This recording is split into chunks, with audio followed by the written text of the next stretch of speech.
السلام علیکم ورحمۃ اللہ وبرکاتہ۔ الحمد للہ وکفى والصلاة والسلام علی عباده الذین اصطفى اما بعد۔ آج ہم جس کتاب کا آغاز کر رہے ہیں اس کتاب کا نام تمرین النحو ہے۔ نحو کے علم کے حوالے سے اس کتاب میں بحث ہوگی۔ نحو کہتے ہیں وعلم يعرف بها أحوال أواخر الكلم الثلاث من حيث الإعراب والبناء، کہ تین اس میں اصول اور قواعد بیان کیے جاتے ہیں کہ جس میں تین کلموں کے آخر کا جو کلمہ ہے اس کے اعراب کے حوالے سے، اس کے معرب و مبنی ہونے کے حوالے سے بحث ہوگی کہ وہ معرب ہے یا مبنی ہے۔ معرب وہ ہے کہ جس کا اعراب بدلتا ہے اور مبنی اپنی حالت پر برقرار رہتا ہے۔ اور اس علم کے اندر اس چیز کی بحث کی جائے گی، اور اس علم کو سیکھنے کا مقصد یہ ہوتا ہے کہ عربی زبان کو بولنے میں اگر کسی قسم کی کوئی غلطی ہے تو وہ اس سے آدمی محفوظ ہو سکے۔ اب یہ پہلے ہمارے پاس جو لفظ ہے اللہ واحد، ہمارا پہلا سبق جملہ مفیدہ ہے اللہ واحد۔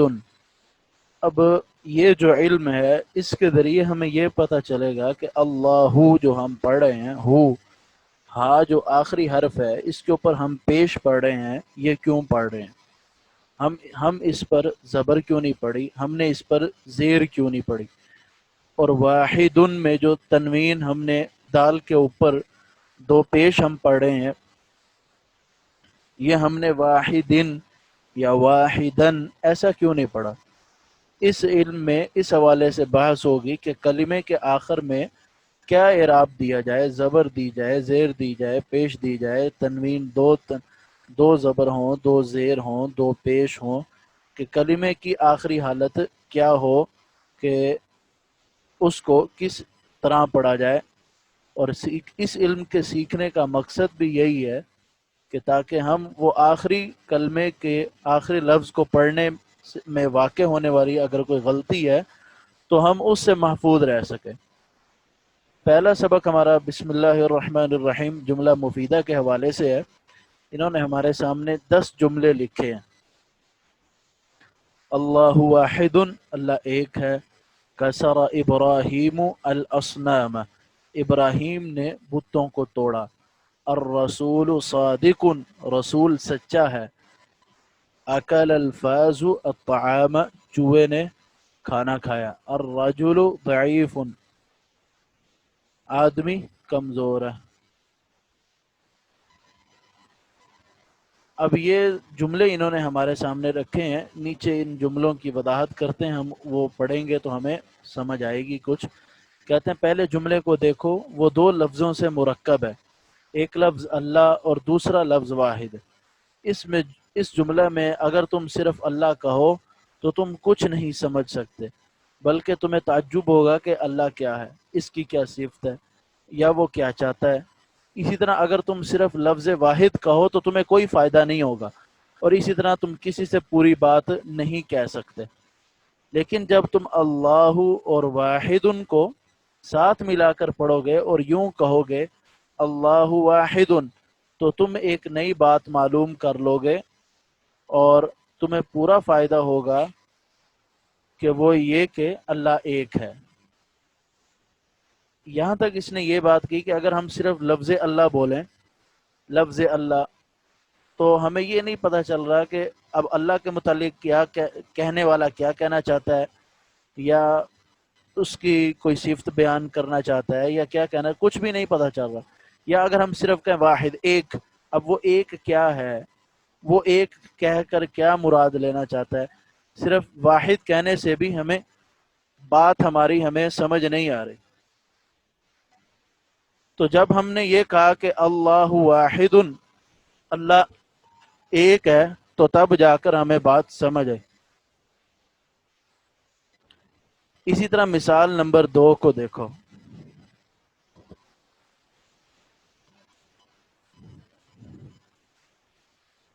وہ 3 کلموں سے مرکب ہے۔ پہلا کلمہ کسرا، دوسرا ابراہیم، اور تیسرا الاصنام۔ ان میں سے کسی ایک سے کوئی فائدے کی بات تم معلوم نہیں کر سکتے۔ یہاں بھی تمہیں حیرت ہوگی جس طرح پہلے جملے میں ہوئی تھی، لیکن اگر تینوں کلموں کو ملا کر پڑھیں گے تو تمہاری یہ حیرت دور ہو جائے گی،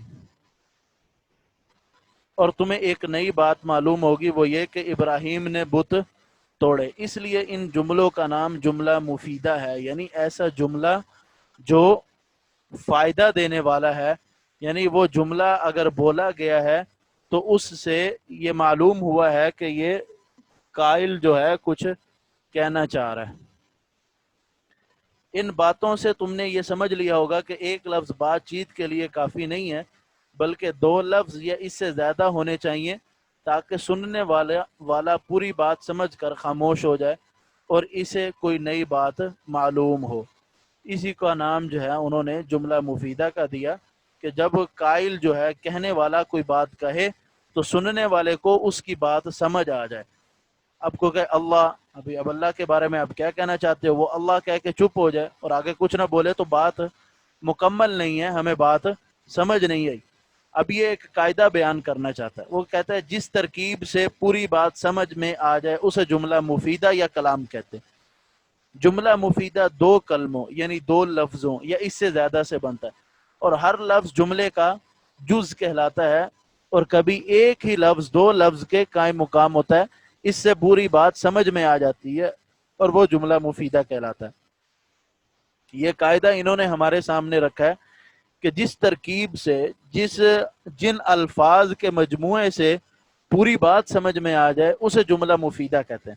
جملہ مفیدہ یا تو 2 کلموں یا 2 لفظوں یا اس سے زیادہ سے بنتا ہے، اور ہر لفظ جو ہوتا ہے، جیسے اللہ واحد، اللہ جو ہے وہ بھی اسی کا جز ہے، واحد وہ بھی اس کلمے کا جز ہے، اور ہر لفظ جملے کا اس جملے کا جز کہلاتا ہے۔ اور کبھی ایک ہی لفظ 2 لفظ کے قائم مقام ہوتا ہے، اس سے پوری بات سمجھ میں آ جاتی ہے۔ اب یہ جو ایک ہی لفظ 2 لفظوں کے قائم مقام ہوتا ہے، یہ مثالیں جب آپ دیکھیں گے تو یہ بات بھی آپ کو اچھی آسانی سے سمجھ آ جائے گی۔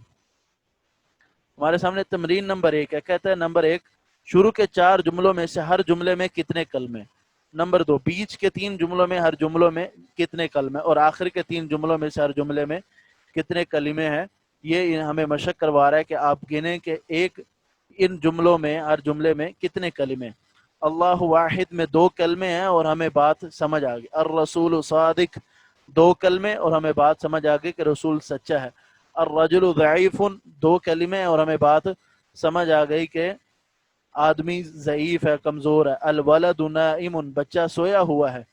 2 الفاظ سے ہمیں ہماری پوری بات سمجھ آ گئی۔ الصنم عاجز بت جو ہے وہ عاجز ہے، ناکارہ ہے، بے بس ہے۔ اب یہ کہنے سے الصنم عاجز، تو یہ بات ہمیں ایک مکمل یہ جملہ جو ہے ایک بات واضح کر رہا ہے جو ہماری سمجھ میں آ رہی ہے۔ نمبر 6، کسرا ابراہیم الاصنام، ابراہیم نے بتوں کو توڑا۔ کسرا میں نے توڑا، ابراہیم الاصنام بت، صنم ان کی جمع ہے۔ اب کوئی کہے کسرا ابراہیم، ابراہیم نے توڑا، اب ہمیں سمجھ نہیں آ رہی کہ ابراہیم نے توڑا تو ہے، توڑا کیا ہے؟ تو اس لیے تیسرے کلمے کی بھی ضرورت ہے، وہ مفعول ہے جو یہ بات واضح کر رہا ہے کہ ابراہیم نے بتوں کو توڑا۔ اور اسی طرح اکل الفار الطعام، چوہیا نے کھانا کھایا۔ ضرب الرجل ولدا، آدمی نے اپنے بیٹے کو مارا۔ ذهب الناس للعید، لوگ عید کے لیے گئے۔ نصر اللہ عبدہ، اللہ نے اپنے بندے کی مدد کی۔ یہ تمام جو آخری 5 جملے ہیں، یہ جملے اس بات پہ دلالت کر رہے ہیں کہ ہر جملہ 3 لفظوں پر، 3 کلمات پر مشتمل ہے، اور وہ تینوں مل کر ایک کلام کو، ایک بات کو واضح کر رہے ہیں۔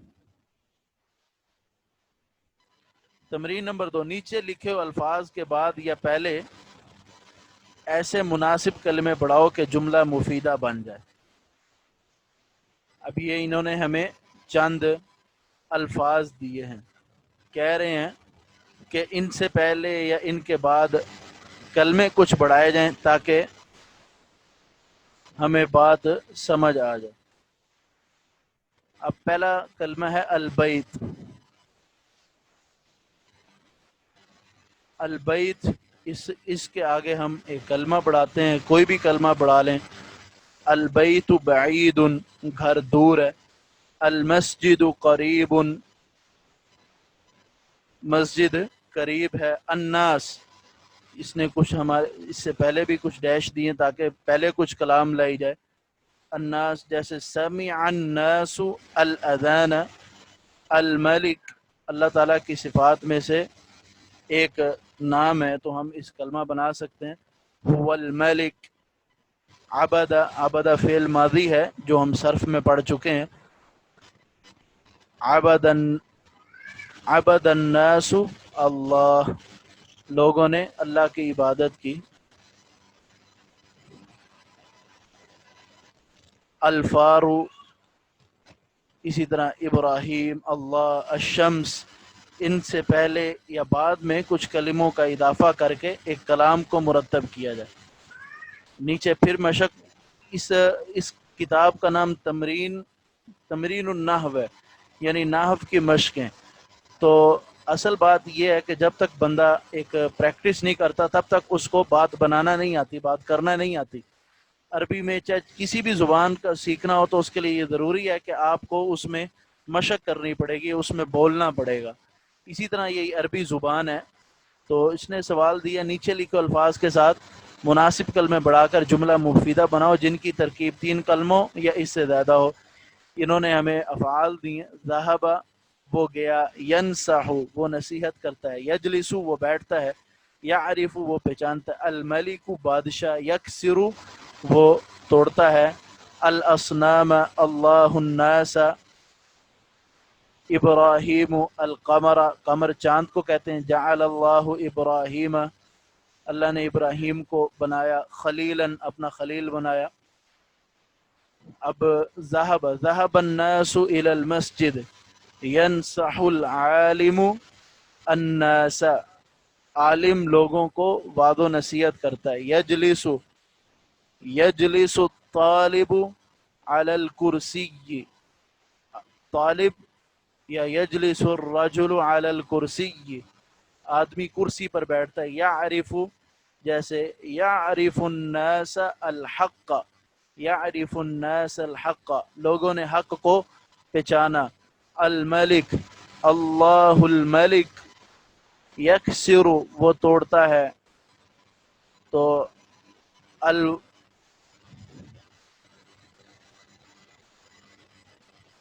یکسر، اور اس کے بعد انہوں نے پھر ڈیش دیا اور اسنام لکھا۔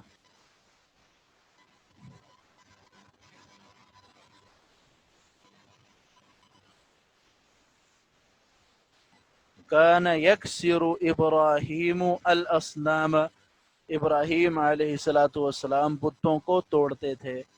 اللہ الناس، خلق اللہ الناس، ابراہیم القمر۔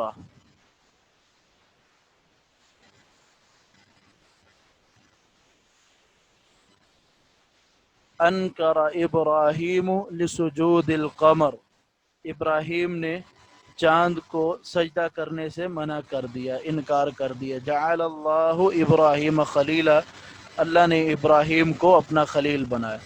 اسی طرح یہ اجزاء جملہ، ما ذبح ابراہیم اسماعیل، ابراہیم نے اسماعیل کو ذبح نہیں کیا۔ قتل الملک رجلا، بادشاہ نے آدمی کو قتل کیا۔ الکلب یحرس البیت، کتا گھر کی نگرانی کرتا ہے۔ اکل الحمار علف الفرس، اذا نام الولد على الفراش، بچہ بستر پر سویا۔ نجح الطفل فی الامتحان، بچہ امتحان میں کامیاب ہوا۔ یأکل الشیطان بالشمال، شیطان بائیں ہاتھ سے کھاتا ہے۔ خلق اللہ الارض، اللہ نے زمین کو پیدا کیا۔ رأیت کوکبا فی السماء، میں نے آسمان میں تارے کو دیکھا. قطع الشاب شجرتن، آدمی نے درخت کو کاٹا.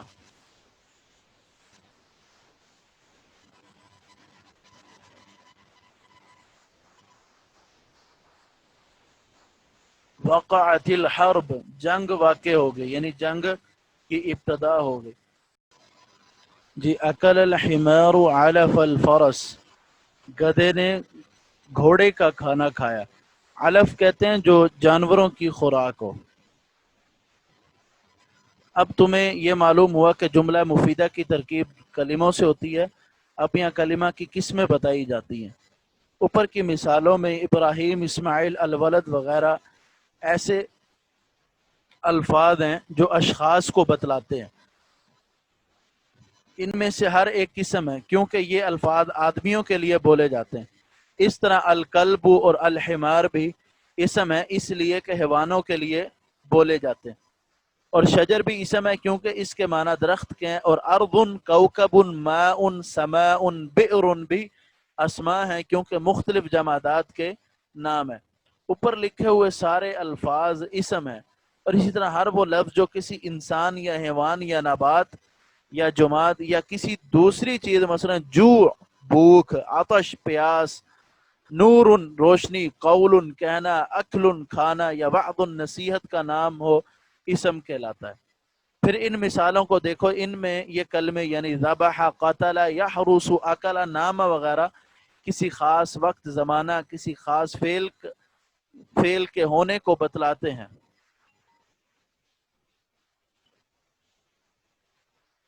مثلا ذبح، اس نے ذبح کیا سے معلوم ہوتا ہے کہ ذبح کا کام گزشتہ زمانہ ماضی میں ہوا. یا لفظ یحرس حفاظت کرتا ہے یا کرے گا، نگرانی کرنا، حفاظت کرنا، دونوں معنی ہوتے ہیں اس کے. ظاہر کرتا ہے کہ حفاظت کا کام موجودہ حال یا آئندہ مستقبل زمانہ میں ہوگا. ان میں سے ہر ایک لفظ کو فعل کہتے ہیں، اس لیے اس لفظ کو فعل کہیں گے جو کسی خاص زمانہ میں کسی کام کے ہونے کو بتائے. ایک بار اور اوپر کی مثالوں پر نظر ڈالو اور ما، علی، با اور لام کلموں کو جملوں سے الگ کر کے سمجھنا چاہو تو تمہاری سمجھ میں کچھ نہ آئے گا اور یہ الفاظ بے معنی نظر آئیں گے. لیکن جب ان کو اپنی اپنی مناسب جگہوں میں رکھ دو تو تمہیں یہ خاص معنی بتائیں گے. یعنی اگر ہر کلمے کو ہم الگ الگ لے لیں تو یہ تمام کلمے ہمیں بے معنی نظر آئیں گے. لیکن جب ہم ہر کلمے کو اس کی ایک خاص اور ایک مناسب جگہ پہ رکھیں گے تب جا کر ہمیں اس کلمہ کے معنی سمجھ آئیں گے.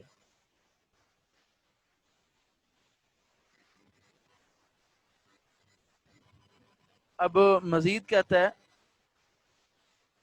مثلا لفظ فی کو مثال نمبر 12 میں دیکھو. اگر لفظ فی ان دونوں کلموں کے ساتھ نہ ہو تو بیکار ہوگا، لیکن اپنی مناسب جگہ پر رکھنے سے یہ معلوم ہوا کہ کنویں میں پانی ہے. اس طرح ہر ایک کلمہ کو سمجھ لو. ان کلموں کو حروف کہتے ہیں. جب با، تا، اسی طرح علا، ما، یہ تمام جو ہیں یہ حروف کہلاتے ہیں. اب الماء فی البئر، پانی کنویں میں ہے. اب یہ فی کے ذریعے جو ہے نا ہمیں یہ بات سمجھ آئی کہ پانی کے بارے میں بتایا جا رہا ہے کہ کنویں میں ہے. اگر کہا جائے الماء البئر، پانی کنواں ہے، کیا بات تو سمجھ ہی نہیں آ رہی. لیکن جب کہا گیا الماء فی البئر کہ پانی جو ہے وہ کنویں میں ہے، تب جا کے ہمیں یہ پوری بات سمجھ میں آئی ہے. اس طرح ہر مثال کو لے لیں جس میں انہوں نے حرف استعمال کیے، جیسے یہ فی، یہ حرف ہے. رأیت کوکبا السماء، یہ اس فی کو اگر استعمال نہ بھی کریں تو پھر اس کو مفعول ثانی کہہ کر ہم اب بات تو سمجھ لیں گے. لیکن فی لگانے سے ہماری یہ بات آسان ہو گئی ہے کہ میں نے ستارے کو آسمان میں دیکھا. اب ہر کلمے کو اگر الگ الگ لے لیا جائے تو ہمیں یہ بات پوری سمجھ نہیں آئے گی. لیکن جب ہم ہر کلمے کو ایک خاص انداز سے، یعنی جب ہمیں پتہ ہو کہ اس کا معنی یہ اور اس کا معنی یہ، اور جب ہم ترتیب کے ساتھ ان کلموں کو جوڑیں گے تو ہمارے لیے یہ بات آسان ہو جائے گی۔ قاعدہ بیان کر رہا ہے کہ کلمہ کی 3 قسمیں ہیں: اسم، فعل، حرف۔ اسم وہ لفظ ہے جو کسی انسان یا حیوان یا نباتات یا جمادات یا کسی دوسری چیز کا نام ہو۔ فعل وہ لفظ ہے جو کسی خاص وقت میں کسی خاص کام کے ہونے کو بتائے۔ حرف وہ لفظ ہے جس کے معنی بلا کسی دوسرے کلمے کے ساتھ ملائے ہوئے مناسب طور پر سمجھ نہ آئیں۔ تمرین نمبر 1، نیچے لکھے ہوئے جملوں میں اسم، فعل اور حرف کو معلوم کرو۔ باع الرجل ثوبا، باع فعل ہے، الرجل بھی اسم ہے اور ثوب بھی اسم ہے۔ بارک فعل ہے، اللہ اسم ہے، لکم یہ لام جو ہے یہ حرف ہے اور کم جو ہے یہ ضمیر ہے۔ اسی طرح یذهب الناس الى العرب، لوگ عرب کی طرف گئے۔ یذهب فعل ہے، الناس جو ہے یہ اسم ہے، الى حرف ہے اور عرب یہ بھی اسم ہے۔ اسی طرح ارسل اللہ نبیا الى الناس، اللہ نے نبیوں کو لوگوں کی طرف بھیجا۔ علق سعید السیف فی شجرہ، سعید نے اپنی تلوار کو درخت پہ لٹکایا۔ اللہ کا فعل، سعید اسم، سیف اسم، ہو جو ہے یہ ضمیر ہے جو سعید کی طرف اشارہ کر رہی ہے کہ وہ جو تلوار ہے وہ سعید کی ہی ہے۔ فی شجرہ، فی حرف ہے اور شجرہ بھی اسم ہے۔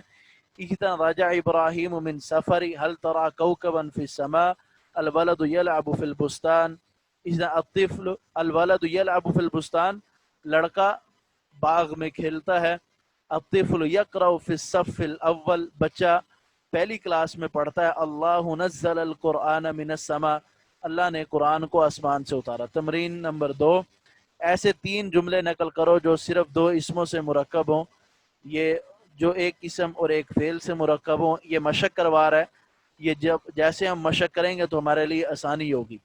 نیچے لکھے ہوئے جملوں کو مناسب خالی جگہوں میں ایک ایک اسم لاؤ۔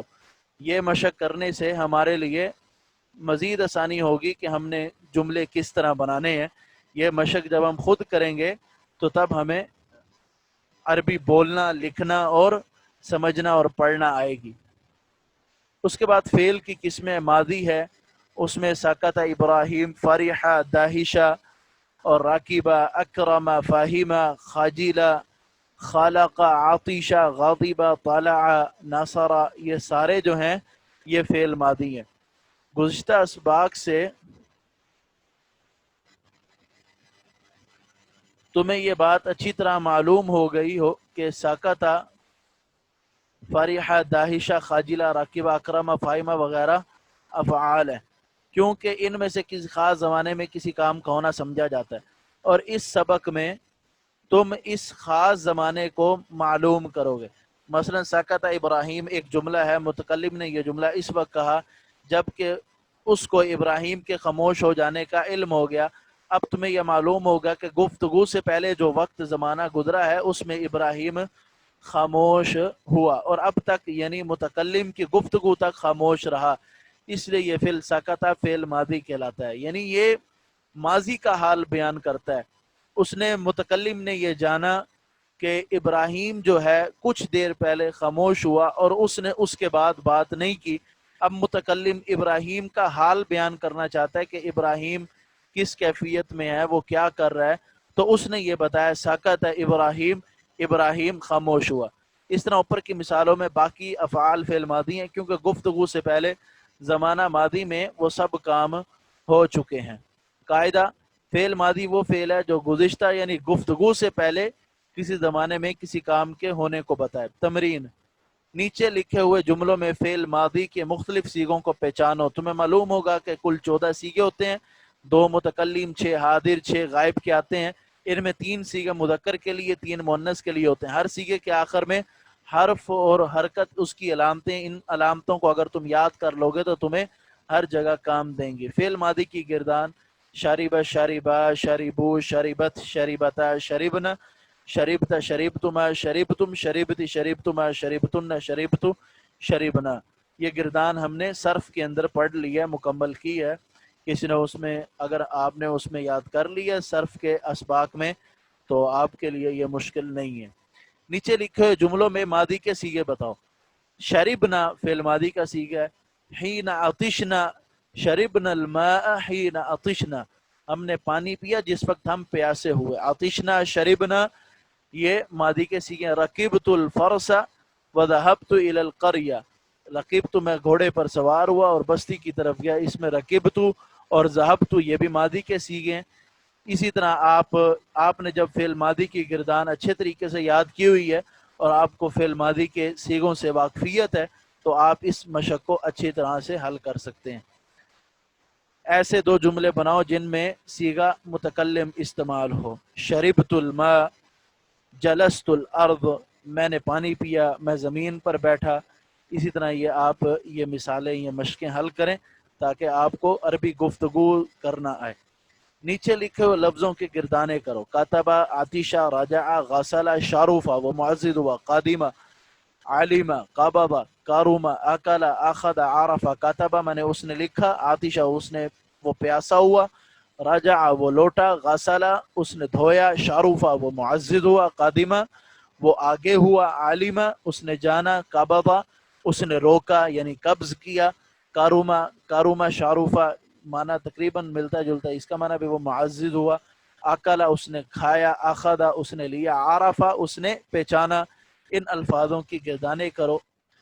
یہ ماضی کی گردانیں ہیں جو ہم تمرین الصرف میں اچھے انداز سے الحمدللہ پڑھ چکے ہیں. تمرین نمبر 5، نیچے لکھے ہوئے جملوں کا جواب دو. حل رأیت السوق، کیا تو نے بازار دیکھا؟ نعم رأیت السوق. متى ضربت الولد، تو نے بچے کو کب مارا؟ ضربت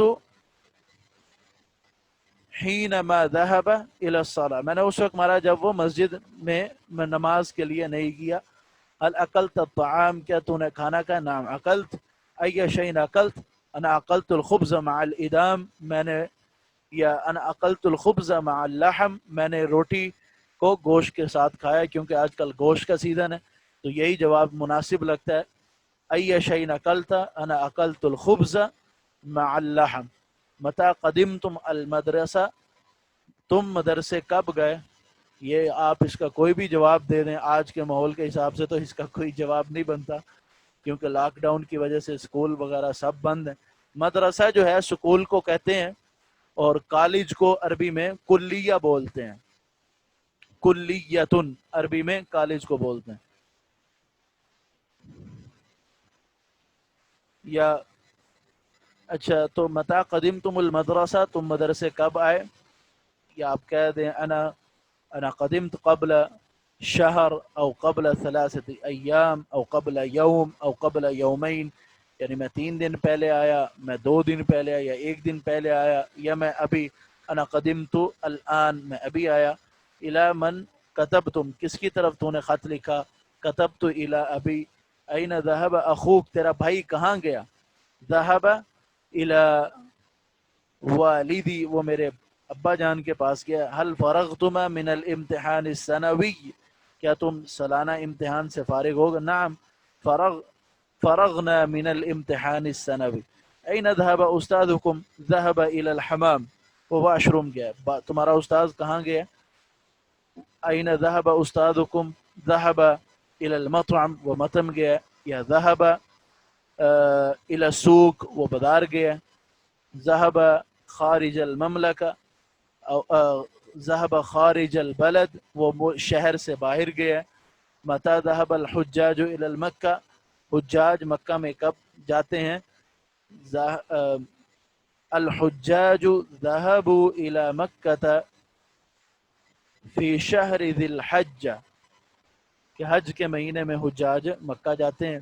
هل قرأت اختک القرآن، کیا تیری بہن نے قرآن پڑھا؟ نعم قرأت اختی القرآن. اس کے بعد فعل مضارع بھی ہم نے پڑھا. اعبد، انا اکثر، یحب، یعبدون. تو یہ تمام صیغے جو ہیں یہ فعل مضارع کے ہیں. اعبد اللہ، میں اللہ کی عبادت کرتا ہوں. انا اکثر الاصنام، میں بتوں کو توڑتا ہوں. اللہ یحب ابراہیم، اللہ ابراہیم سے محبت کرتا ہے. المشرکون یعبدون الاحجار، مشرک جو ہے وہ پتھروں کی عبادت کرتے ہیں. یأکل الولد مع ابی، بچہ اپنے باپ کے ساتھ کھاتا ہے. یہاں یأکل فعل مضارع ہے. المسلم ینصر المسلم، مسلمان مسلمان کی مدد کرتا ہے. ینصر فعل مضارع. انت تعرفنی، تو مجھے پہچانتا ہے. تعرف فعل مضارع. الاخت تلعب مع اخیها، لڑکی یعنی بہن کھیلتی ہے مع اخی اپنے بھائی کے ساتھ. نحن ادھر تلعب فی المضارع. نحن نتوجہ الى الكعبہ، ہم کعبے کی طرف متوجہ ہوتے ہیں. نتوجہ فی المضارع. تغیب الشمس فی الغیم، غیم بادل کو کہتے ہیں کہ سورج بادل میں گم ہو گیا، غائب ہو گیا. تغیب یہ فعل مضارع ہے. اوپر کی مثالوں میں کلمہ اعبد، اکثر، یحب، یعبدون، یأکل وغیرہ افعال ہے، کیونکہ ہر ایک میں کسی خاص زمانے میں کسی خاص کام کے ہونے کا ذکر ہے. اس جگہ ہم تمہیں بتائیں گے کہ وہ زمانہ کون سا ہے. مثلا لفظ اعبد، اس کے معنی میں عبادت کرتا ہوں یا عبادت کروں گا. پہلا ترجمہ عبادت کرنے کو زمانہ حال میں اور دوسرا مستقبل میں ظاہر کرتا ہے. پہلے کو زمانہ حاضر اور دوسرے کو زمانہ مستقبل کہتے ہیں. لفظ اعبد کو جس سے عبادت کا کام زمانہ حال یعنی حاضر یا مستقبل میں سمجھا جاتا ہے فعل مضارع کہتے ہیں. اس طرح باقی افعال کسی کام کو بتلاتے ہیں، وہ کام یا گفتگو کے وقت یعنی زمانہ حال یا گفتگو کے بعد یعنی زمانہ مستقبل میں ہوگا، اور ان میں سے ہر ایک کو فعل مضارع کہیں گے. یعنی فعل مضارع دو معنی دیتا ہے، ایک حال کا اور ایک استقبال کا یعنی پریزنٹ کا اور فیوچر کا. اس میں دو معنی، یعنی اعبد میں عبادت کرتا ہوں یا میں عبادت کروں گا. کرتا ہوں حال کا معنی، پریزنٹ کا معنی، اور کروں گا فیوچر کا معنی یعنی مستقبل کا معنی. پھر ان فعلوں کو غور سے پڑھو. ان کے شروع میں ان چار حرفوں الف تا یا نون میں سے کوئی نہ کوئی حرف ضرور ہوگا، اور ان حرفوں کے حروف مضارع کہتے ہیں. قاعدہ ہمیں ذکر کر رہا ہے فعل مضارع وہ فعل ہے جس سے زمانہ حال یا مستقبل میں کسی کام کا ہونا سمجھا جائے، اور اس کے شروع میں کوئی حرف مضارع بھی ہو. وہ چار حرف ہیں الف تا یا نون. مضارع کا مکمل سیغے اور قاعدے وغیرہ وہ ہم پیچھے پڑھ چکے ہیں.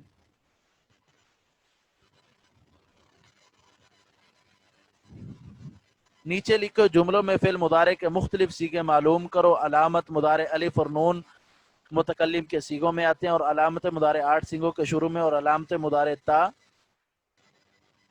4 سیغوں کے شروع میں آتی ہے.